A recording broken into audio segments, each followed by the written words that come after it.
If you like today's content, please like, subscribe, comment down below, and share. And of course, click the notification bell for future content drops.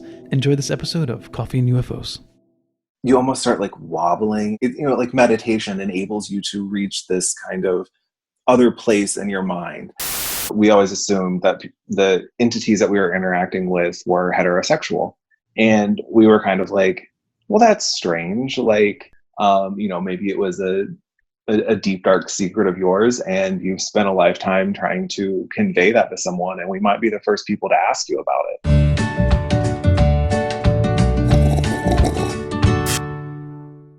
So cheers, Shane McClellon. Welcome to Coffee and UFOs. Thanks for having me. Thank you. So for everyone out there, this is Shane McClellon, and you are the founder of the Yeah. Q Files podcast, right? Yeah. Yes. Okay. So if you want to get your queer hauntings on, that's the place to go. I'll ask the first question, which is, have you seen a UFO? I have, actually, or what I suspect to be a UFO. Really? Okay. What was that like? It's kind of strange. The first time I really saw something that I thought was UFO, I was driving back to my parents' house from college, and they live out in the country, kind of like the middle of nowhere. And I had pulled down this kind of like side road in the country, and I noticed these people were standing on their porch. It was like 4 people, and they were all kind of like pointing and looking. And I looked out my car window, and you could see just this illuminated disc-like object, like in the sky, but like far enough away, but you could tell what it was. And I remember being like, holy shit, like that's a UFO. But I didn't really hear anything more about it, and I never really followed up on it, I guess. But that was probably my first time seeing one. Yeah. Besides the surprise, was there anything, any sensation or feeling that you got from it? No, there was no like interaction with it or anything. Where my parents live, there were kind of like historical reports that there were UFOs spotted in like the 50s and the 60s. And we definitely had a lot of weird sightings, kind of like in the sky when I was growing up. You could see lights and stuff, but being out in the country, you tend to see a lot more. And like looking back now, I'm wondering more if they were satellites or just some kind of human aircraft that was illuminated by the moon and looking larger than it was or something. Yeah. But no, I don't really recall any sensation or actual interaction with anything. Why did you start the Q Files? So I started the Q Files because originally I had a web series called Queer Ghost Hunters, and that was fun, and it's still fun to go ghost hunting. But we kind of found ourselves limited by what we could talk about and what we could, I guess, produce for other people to enjoy. And so we decided to expand the concept. And the easiest way to do that really was to start a podcast so that we could talk about all things weird. Yeah. Outside of just hauntings in particular. Yeah. But when you were doing your investigations into hauntings, Did you specifically seek out queer LGBT related hauntings, or did that sort of just evolve along the way? So it was queer people hunting queer ghosts. Okay. But we did that because we were ghost hunting before that, and we realized that we never really asked questions about kind of anything that would be related to LGBTQ. We always assumed that the entities that we were interacting with were heterosexual. And we were kind of like, well, that's strange. Like it, in theory, it could happen, that you maintain your sexuality in the afterlife, or, maybe it was a deep, dark secret of yours, and you've spent a lifetime trying to convey that to someone, and we might be the first people to ask you about it. And it turns out in a lot of situations, we probably are the first people to ask any entity about that kind of stuff. Mm-hmm. And in the vast majority of places, we're the first people to actually do the research to say, hey, you know, this historical person at this location, if you kind of read between the lines of the history books, it sounds like they, you know, were gay, lesbian, trans. Like it did, you know, no one just has a roommate for 50 years. Like Yeah, you, that's like pretty people, rare. yeah, like people get married. I think They have significant others. we've all known people who've said, "Yeah, that's my roommate." Okay, all right. Yeah, yeah, I mean, times are changing, thankfully. yeah. But I suspect people are still doing that, Oh, most particularly the definitely. older generation. But yeah, it no matter what you're investigating, having the context of who that person is changes how you would attempt to communicate with them. So whether it was a racial distinction,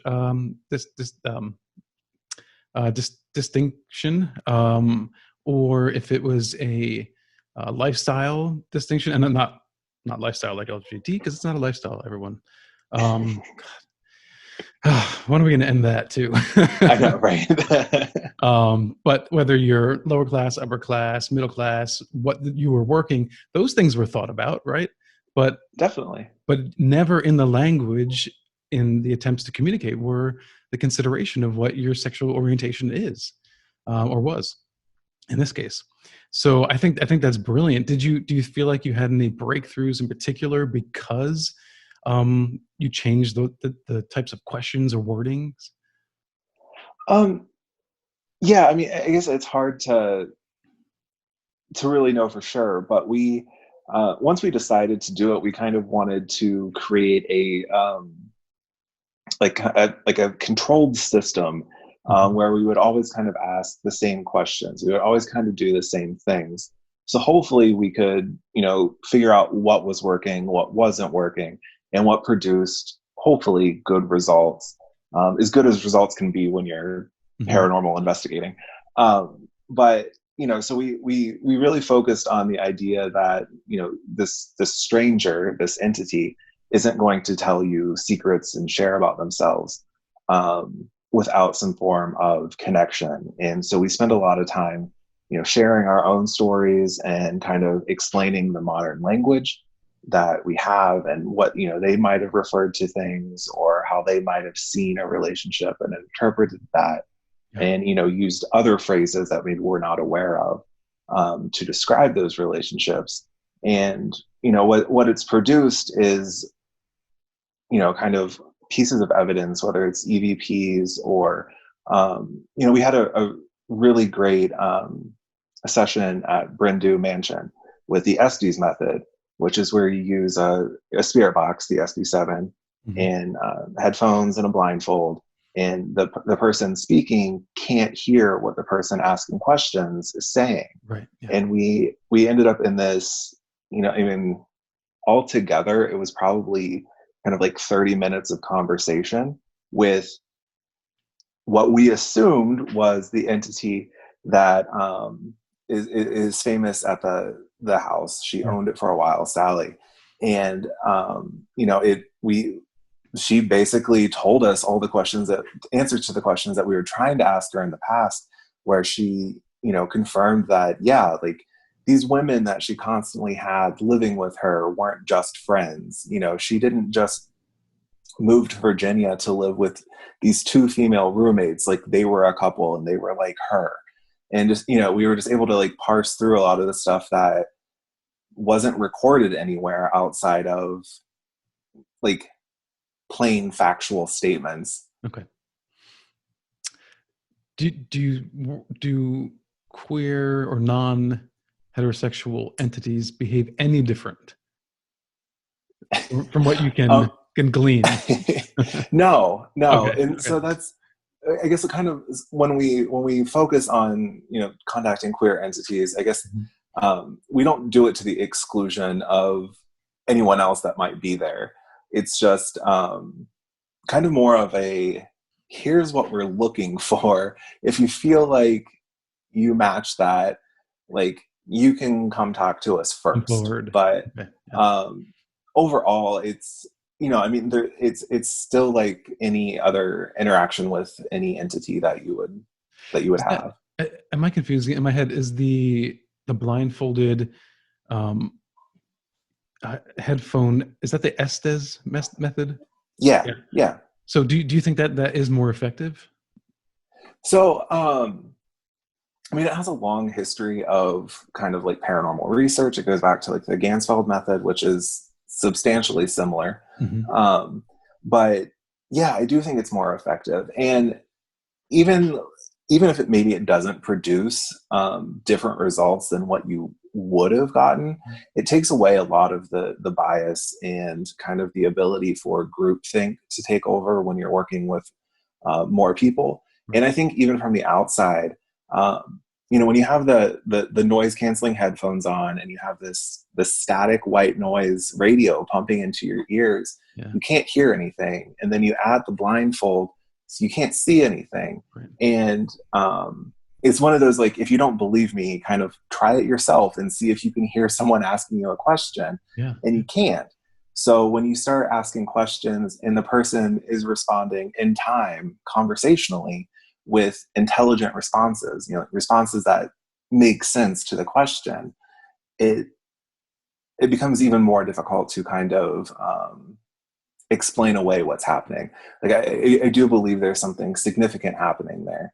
Yeah. And go ahead. I guess like no biases. It's kind of like the idea of getting out of your own way Yeah. mentally. Yeah. Like you can induce trances, right? I forget what it's called, but in the 70s they did a lot of experiments like that where they would dip someone in water and in a Yeah. floating tank, close off their sensations, and try to induce trances. And I think that the Estes method might actually be similar to that. And I wonder if anyone has ever done these studies. I haven't heard of it. If they have, if it helped you tune into your theta waves a little bit more, and so you're kind of tapping into the ether. I don't know. Yeah. So I think that's so a lot of times when I talk about this stuff, I try to Mhm. keep it, basic and simple and cursory, I guess. Right. But yeah, the SS method focuses on this idea of sensory deprivation. And, because it's prone to induce this trance-like state, which if you ever do it for a while, Mhm. you almost start like wobbling in your chair to the like drone of the white noise. And I wouldn't doubt that like meditation enables you to reach this kind of other place in your mind where Mhm. you are tuned in, and what you're tuned into, I don't think anyone knows. I could be wrong, but I don't think there's a way to really prove that right now, mostly because it's probably not being studied by anyone Right. um, scientifically. All right. So the next question is: have you seen a cryptid? Seen encrypted? No. I I want to, right? Mhm. And I always talk about we live in Ohio, and well, down near Cincinnati is the I can't think what it's called, but it's one of the largest Bigfoot conferences. And I'm always like, we should go, or we should, find people down there who will take us like Bigfoot investigating. Mhm. And I haven't done it. And so I keep thinking that maybe just on one of these other trips, one of these other times, or just even like hiking or something, Yeah. maybe something will come across my path. You've never But heard like just odd voices or howls in the woods, or so that's where I was going to go next. Okay. Yeah. So growing up in the country, yeah, we would hear weird sounds and kind of see things, right? But I always chalk that up to like coyotes or foxes. But my brother has a really great story. He was out hunting with some friends, and he said they started hearing sounds, and it wasn't a deer. And so they kind of like stopped and they were listening, and he said that they both agreed, him and his friend, that their bodies just reacted in a way that was, you need to leave. That's like, that's not something, you know, you can shoot and stop it. Like, you need to just go. And he said that they never ended up seeing whatever it was, but they completely left. Like, they just went back home. They were done for the day. Yeah. And so he was telling me this, and I was like, well, let's look it up, see if there's any sightings in the area or historical sightings. And apparently there was, I think it was back in it was either the late 70s or the early 80s. There was out in the area a sighting of what was reported as a dog man. And so maybe out there by my parents' farm, there are some either dogmen or Bigfoot or whatever the popular phrase of the day would be to describe it. You know, a thought literally just occurred to me right now. So if big feet are Sasquatches are related to humans, right? I mean, if they're intelligent bipedals, a part of the ape family, and they're not something supernatural, would there be possibly an element of queer life there, right? I mean, why not? Yeah, I mean, We see why it not? in all kinds of nature anyway. Yeah, Yeah. yeah. No, I completely agree. I think that's kind of another area that isn't really well explored or thought about or considered Mm-hmm. often. But yeah, if we experience, you know, these kind of like same-sex relationships in nature and, you know, various species, then I don't think it would be, you know, unlikely to have that in kind of like the cryptid Right. community. Yeah, and in particular, I just think of Sasquatch because they're seemingly so related to humans, right? Yeah. And in nature, I think it would actually be odd if there wasn't. Do you know? Yeah, no, absolutely. And that's just, you know, assuming they are, you know, there's some theories that Bigfoot are, you know, not just, you know, kind of this world. They're like an interdimensional being, or maybe they're aliens, or, you know, just whatever kind of compounding and more interlinking Mhm. the paranormal communities. But yeah, no, I think if they are from this world and just another type of undiscovered animal, Yeah, then I think it's definitely possible that they have queer beings among them. sure. Why not? Yeah. And so in the world of investigation, particularly, are you very familiar with ufology? Um, I mean, somewhat like mhm. enough to converse about it. Okay. Well, you can choose either one then. So in ghost hunting or ufology, what would you change in investigative approaches? Interesting. So I think there's a lot of really kind of in all of the paranormal communities, there's an element of gatekeeping and then kind of pseudo expertise, and I think they combine to create these people who you know, call themselves experts and put forth theories and explanations Mhm. that get regurgitated. Yeah. And I think with a lot of this, you know, there is no kind of like governing body, or you know, even there's not even many societies anymore that really investigate these things kind of Mhm. professionally. But I think that's what we need. We need to get back to kind of like record keeping experiments that you do, and you know, what worked, what didn't work, what, you know, what are the similarities between cases, Yeah. you know, whether it's locations or, you know, atmospheric data or something. Mhm. But I think, and I believe a lot of that has kind of gone away with the popularity of a lot of this stuff. You know, the more the broader public becomes aware of it and wants to partake in it, which is great, we kind of lose a lot of the ability to put forth kind of consistent results and have folks who can interpret that and offer explanations based on similar cases, rather than just saying, you know, this place is haunted because of whatever, you know, or like, No. Yeah. what is it? The limestone tape theory produces these sounds or whatever. And it's like, well, you don't, like, we need more than just some piece of Yeah. phrase offered. Yeah. I mean, it's funny because we're in the world of speculation anyway. Right. So whether you're presenting science or just a theory, you have to just be honest about it's speculation. You know, Yeah. I'm presenting an idea. I don't know if it's true, but this is what I think it might be, um, Yeah. as opposed to an absolute assertion that yes, this is what it is. You know, and even if you believe in something, I think you still have to keep an open mind, which is it's so ironic because I feel like people in this field who are supposed to have open minds are so shut sometimes, right? No, absolutely. There's, you know, it's like what you said, that people put forth, you know, kind of absolutions.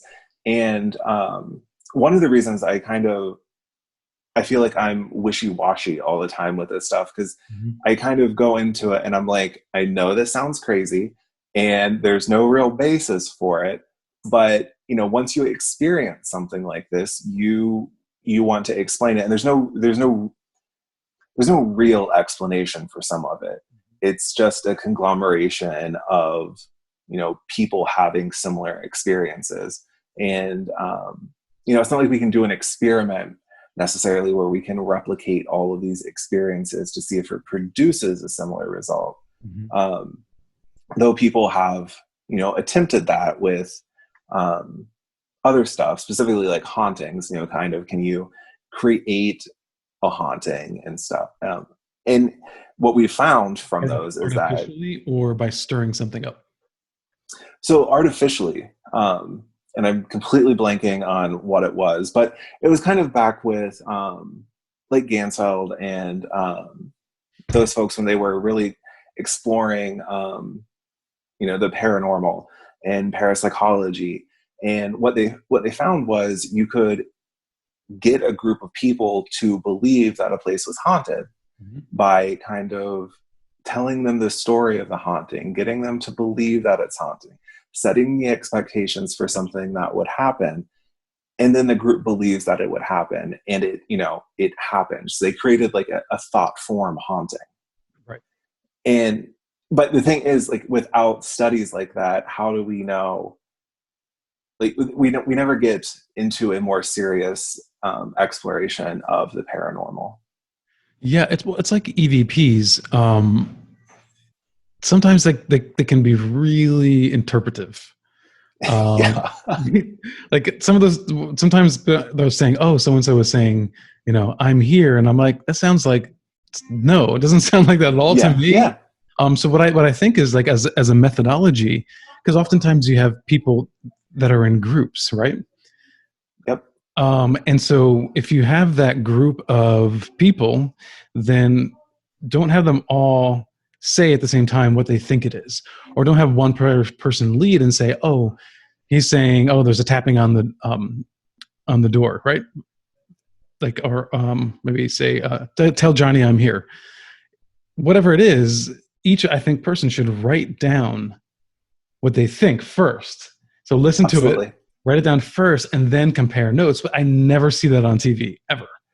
So it never happens on TV. And like Mhm. I was saying before, when we set up this idea of always doing things the same way, we did notice with EVPs that you would get someone, you know, shouting out whatever they heard, and then suddenly everyone else also hears it. And what we did was, you're not allowed. It's like playing Jeopardy. You're not allowed to shout the answer, and you Mhm. have to write it down. And that's what we did, and we found that a lot of the times we were all hearing different things. Yeah. And it would take someone saying, you know, I heard blank, to kind of trigger everyone to being like, oh, it did sound like that. Hmm. And I think that's what also things like the Estes method really helps with, because there is less interpretation to what Right. an actual person is saying in Hmm. the words that they're producing, even amongst a group. Yeah. Like it takes away a lot of the group bias and group think in producing results that otherwise we would have all been interpreting individually, because it's coming through static. Right. Well, that's what I appreciate about Hellier is that Yeah, they really are documenting as opposed to, I mean, obviously there's mood and tone, yeah, built yeah, into it, but they're documenting the discussions, the breakdowns. There's just real time filming the methods so that you can see them as they are, as opposed to what you see on television in a half an hour show, where it's edited. And I think that there was less commitment to being real. And so it's like when I watch something on TV, it's like they're trying to convince me that yeah, something really crazy is happening, right? Whereas with Hellier, it's this is what we think, this is what we're feeling is happening. We're just following the dots wherever it takes us, yeah. and that's it. And I appreciate that, and I just feel like that really should, I think, prove to these TV networks that you don't have to, be salespeople, right? Like you just show people doing investigations, and that's interesting enough in itself, I think. Absolutely. And I mean, what Hellier did was, they went away from the stereotypical kind of ghost hunting show where Hmm. in an hour they're going to find five different ghosts, they're going to get something thrown at them, and it's going to be exciting Yeah. the entire time. And they made it 10 hours long of just kind of everything that happens in an investigation. Yeah. A lot of it really isn't exciting, Hmm. but all of that leads up to something that is exciting. And that's why, people in the paranormal fields, they keep doing it, because you might have hours of absolutely nothing happening, Right. but then suddenly you have, 5 minutes or 10 minutes where, the your worldview is changed forever because you just Exactly. experienced something you can't explain. Well, that's what it is, because they understand that all of us, anyone who's interested in this, um, paranormal anything, that it's an experiential process. So Yeah. maybe you saw something, maybe someone told you a story, maybe it was just a campfire tales you remember when you were a kid, and that feeling that you get. Um, and in life, you don't have music that goes dun dun dun, you know, like Right. cut the Right. commercial. It's like that's not reality. And so, if we appreciate the paranormal and the mysticism and the mystery and the questioning, the wondering, if you can capture that, then that's all you need, because this has been going on for so long that I don't think anyone expects that the next episode is going to prove to the world, that ghosts exist. And so, Absolutely. yeah, so I think it's not even just like bad TV. It's also, I think they just don't get it. Like the producers don't get it at all. Well, I mean, I think it's the difference between trying to do something that is educational and informative and interesting, Hmm. and doing something that is strictly entertainment. Right. Yeah. Yeah, exactly. Good point. All right. So if you can imagine what the future of paranormal investigation looks like, what do you see? I don't know. That's hard. I think there's going to be kind of this further democratization of the fields, where it's going to be more everyday people having an experience, and then being able. I mean, not even kind of entertainment, but just the internet itself. Not that it's Mhm. it's new, but I bet there's a lot of kind of normal people who have never really like researched UFOs, for example. Sure. And once you start doing that, then you can start educating yourself, and you start finding the old books that people kind of rely on as a foundation, and you're going to find new information, and you're going to find new groups. And I think there's going to be a way to kind of become little mini experts, so you kind of know what you're doing. I think interest is just going to continue to build, Yeah. um, and I hope eventually there's some way to kind of maybe link all the phenomenon together, and kind of paint a broad picture of what we're experiencing, because I Yeah. don't think we've figured that out yet. No, we haven't, and I think there'll be an ebb and flow in that regard, because I'm glad that more and more people, particularly ufologists, are more open minded about, Yeah. oh, maybe there is this, relation, um, bet- between, you know Bigfoot or UFO, because you'll have sightings, right, where people happen to see a shadow people, or they happen to see a cryptid or a Bigfoot, or there are Yeah. associated events, and I think that's really fascinating.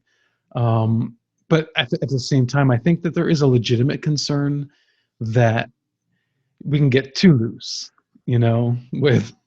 with that, because I mean, the one thing that each um, area of the paranormal has is that our government has at some point studied it, you know Yeah, that's very true. so there's documentation in that regard, and I think that helps to legitimize it a little bit, because you can always go back and say, look, but in ufology in particular, I mean, you have just like, Yeah. decades of tons of documentation and investigation from every department you can imagine.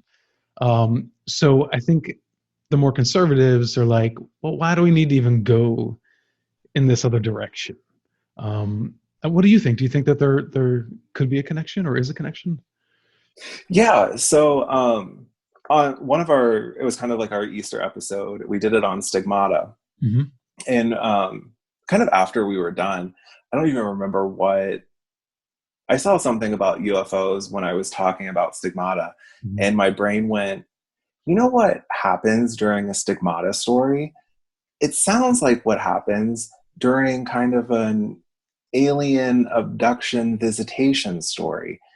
In the stories, like they map out, you know, very similarly. It's, someone in the middle of the night being woken by a bright light, Hmm. having, these other beings in their room.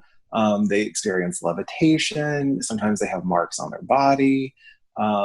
Just like all of these similarities. Yeah. And so I did some like brief research on it, and I didn't see a ton of folks really talking about it. But I was like, that's what we need. We need to go. If we need ghost people looking at UFOs and UFO people looking at ghosts to see, when those stories overlap, because maybe, Right. when those stories do overlap, maybe that's the unique phenomenon that we need to be looking at, and not the two individually. Yeah, I think it would be really interesting if we had conferences where you invite the paranormal investigators and the ufological investigators, and have them sit down, and then have a conversation, like a panel, and discuss notes and Yeah. compare, because I think that we might discover more in that regard. um, yeah, fantastic. Thank you so much for joining today. I really Of appreciate it. course. I think we went Thank you for over a having little bit me. longer, but it was a I mean, good conversation. Yeah. yeah, no, it was great. You can listen to my podcast, The Q Files, Mhm. wherever you enjoy podcasts. That's it. All right, cool. And you can also find Shane at McClellon Shane, but the name is Lana Del Gay, so Yeah. you can't miss that. All right, thanks so much, Shane, and cheers. Thanks. If you like today's content, please like, subscribe, comment down below, click the notification bell, and please share. And for future updates, go to Twitter at paranormal_now.